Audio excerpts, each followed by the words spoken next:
Once upon a time, there was a Chinese farmer who lost a horse, ran away.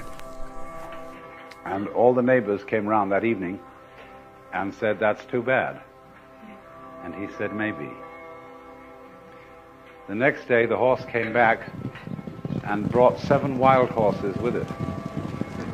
And all the neighbors came around and said, "Why, that's great, isn't it?" And he said, "Maybe."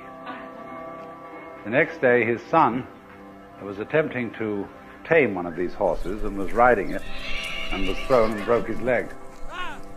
And all the neighbors came round in the evening and said, "Well, that's too bad, isn't it?" And the farmer said, "Maybe." And the next day, the conscription officers came around looking for people for the army, and they rejected his son because he had a broken leg. And all the neighbors came round that evening and said, "Isn't that wonderful?" And he said, "Maybe."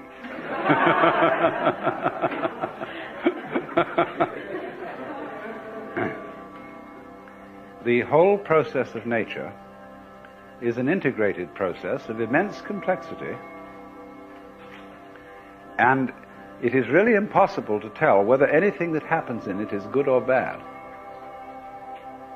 because you never know what will be the consequences of a misfortune, or you never know what will be the consequences of good fortune.